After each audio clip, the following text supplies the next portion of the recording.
Lo que hay que saber.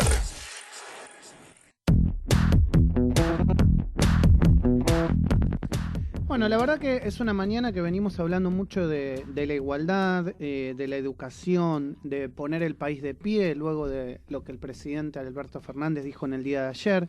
Y me parece una mañana interesante para charlar con una persona que ahora te voy a describir un poco cuáles han sido y cuáles son sus funciones.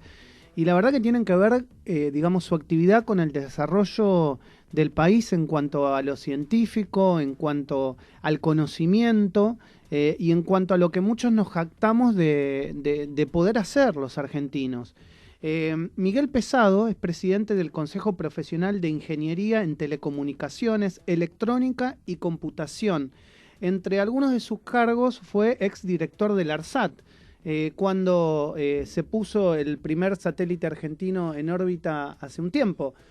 Así que una mañana interesante para charlar con él de satélites, de interconexión, de comunicaciones, de internet, en la mañana de hoy. Hola Miguel, buen día. Maximiliano Lequi te saluda. ¿Cómo andás? Buen día, Maximiliano, un gusto saludarte. Bien, muchas gracias por atendernos en la mañana de hoy.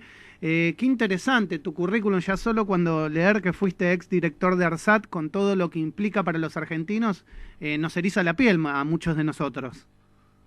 Bueno, te agradezco los conceptos. La verdad que, para ser muy preciso, la historia satelital mía empieza bastante antes, ¿no?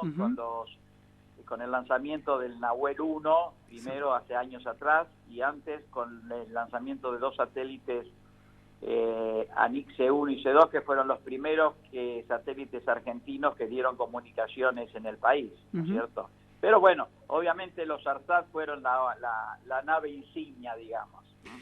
Miguel, ¿en qué posición estamos hoy con esta tecnología que la Argentina está manejando? O sea, ¿cómo estamos parados frente al mundo?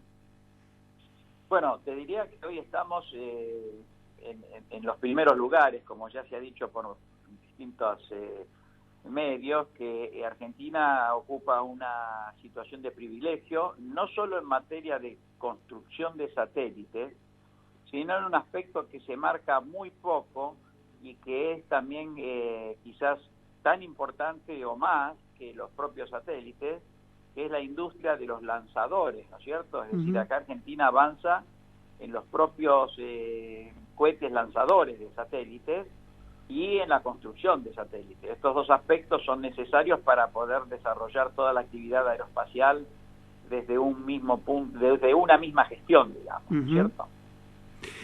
Y te pregunto, ¿cómo es el esquema y la estructura hoy para que la gente sepa? ¿Es un esquema privado? ¿Es un esquema donde el Estado tiene un rol preponderante? ¿Es un esquema 100% público? ¿Cómo es tanto desde la construcción en general hasta la puesta de los lanzamientos? Contale un poco a la gente eso.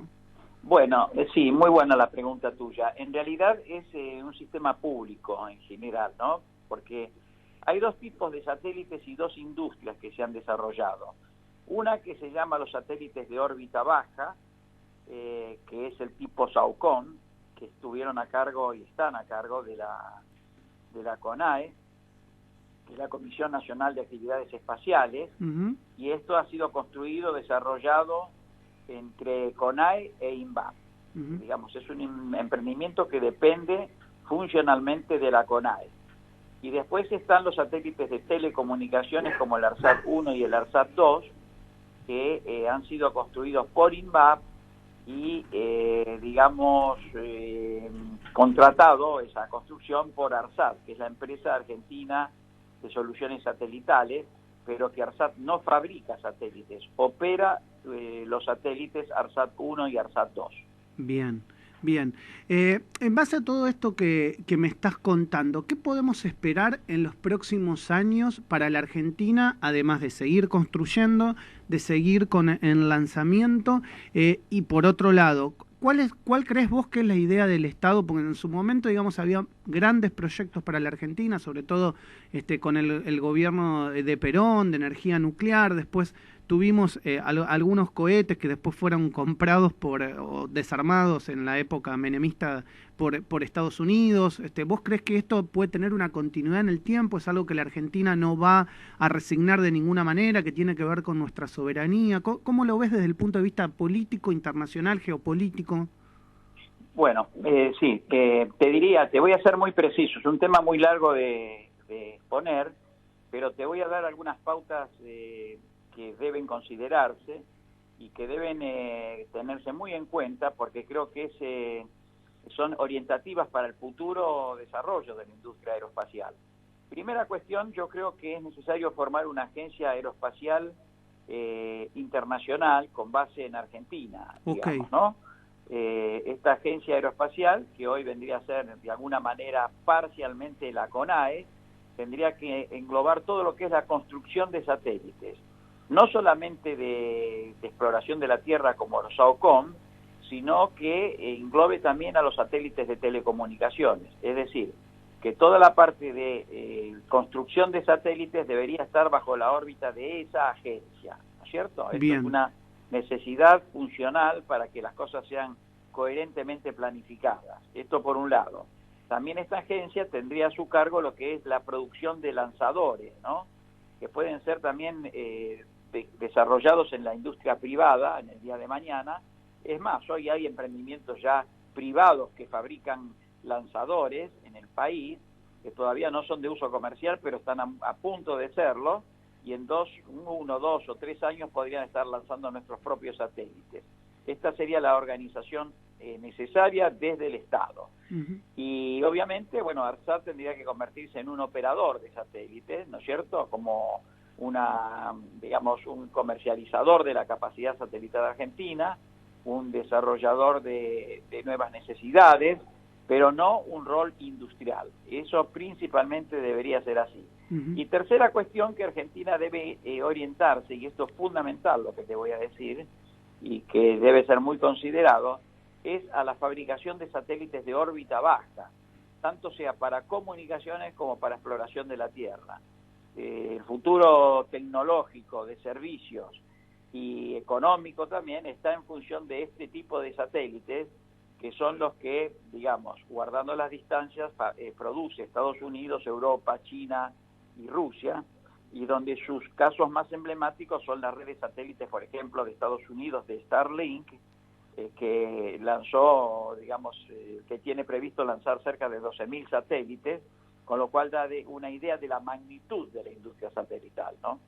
Ayer el presidente habló o antes de ayer, no recuerdo, no sé realmente si fue ayer o antes de ayer, de un satélite que es el último que se lanzó para mejorar la producción de nuestros suelos y de nuestros campos, para darle más información a los propios productores. Eso es algo que se viene planificando hace muchos años. Contame, por ejemplo, cuando uno decide largar un satélite, los años que tiene de puesta en funcionamiento, porque uno dice larga un satélite, no, pero esto lleva años de inversión, años de trabajo, años de ingenieros, me imagino poniendo manos a la obra. No es solamente decir tomo la decisión, muchos años de estudio se requieren.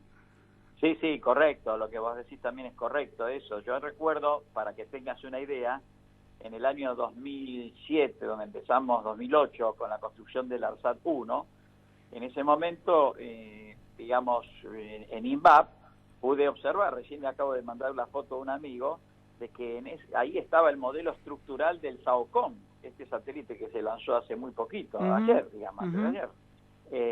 Uno de los dos que se lanzó. Y te podés imaginar la cantidad de años que han pasado hasta que este satélite, pudo volar en definitiva, ¿no es cierto?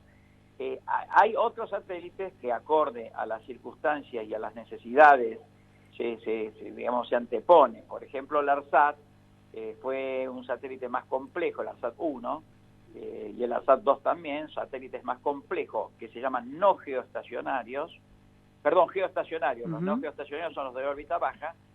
Un satélite geoestacionario como el ARSAT 1 o el ARSAT 2, que están a mucha distancia de la Tierra, a 36.000 kilómetros de la Tierra, son satélites más grandes y más complejos, y esos parece mentira, pero se han hecho en menor tiempo que el SAOCOM. Mira. El SAOCOM demoró más, y siendo un satélite, digamos, quizás de menor complejidad que los satélites ARSAT 1 y ARSAT 2. Pero bueno, depende mucho también de las necesidades para las cuales está fabricado el satélite y de la disponibilidad económica para desarrollarlo, ¿no? Bueno, hablando de la disponibilidad económica, te pregunto, más allá de cualquier bandería política, es una pregunta racional, técnica y científica. Durante los 4 años de Macri, que tanto uno ha criticado, digamos, lo que terminó siendo económicamente el gobierno, te pregunto si respecto a la inversión o no de estos proyectos, el gobierno ha tenido su continuidad o se le han escatimado recursos a la construcción de estos satélites. Bueno, te diría que lamentablemente en esos 4 años se ha suspendido prácticamente todo el desarrollo satelital argentino, ¿no? Porque la fábrica más grande de satélites que tiene Argentina es INVAP. Me refiero a toda la industria satelital, más otras industrias como de radares y cuestiones muy específicas.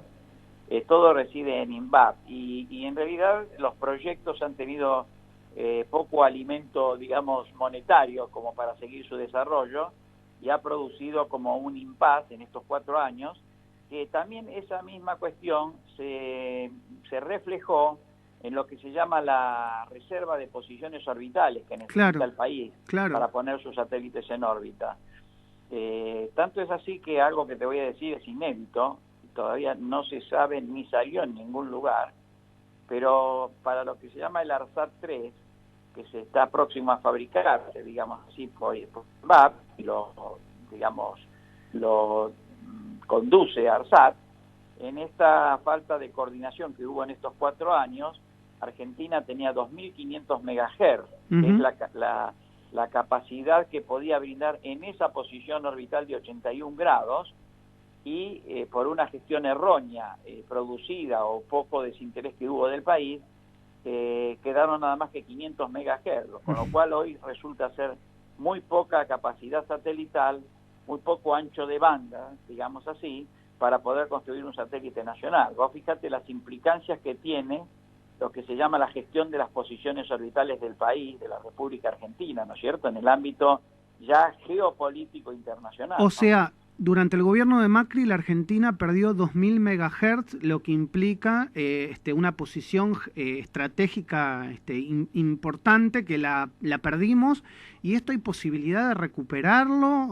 ¿Cómo es esto? Porque, digamos, si no, es muy grave lo que nos estás contando. Lo que estoy diciendo es inédito, ¿no? No salió en ningún diario, es increíble. Pero realmente ocurrió, y es verdad lo que te digo.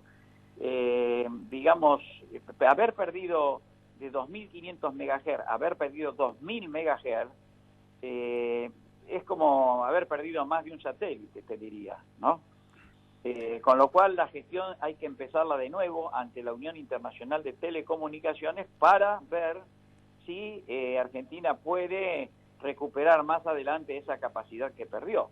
Pero si hoy Argentina quisiera poner un satélite en órbita en 81 grados oeste, que es la posición orbital que tendríamos asignada, con 500 MHz solamente es imposible desarrollar servicios, y tampoco es viable un proyecto económico que tenga como disponibilidad esos 500 MHz para usarlo en un satélite nacional.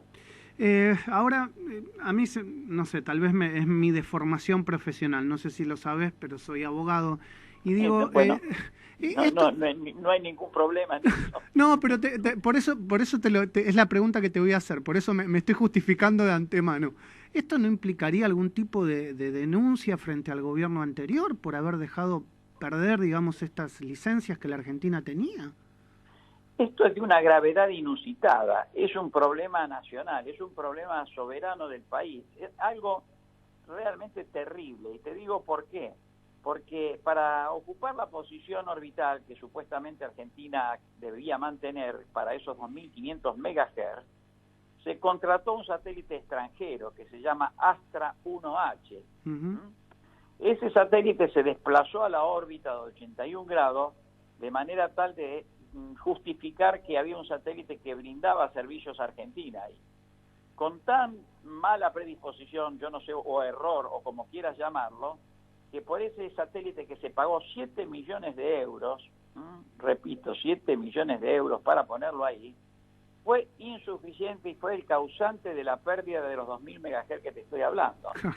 Esto es un hecho objetivo, no es un hecho, digamos, a ver, no tiene que ver con la política. No. Es que por eso lo estoy despolitizando. O sea, estamos hablando desde puntos de vista técnicos, que por ahí la gente mucho no conoce, no sabe, no tiene por qué saberlo, pero tiene que ver con decisiones políticas que afectan a los argentinos.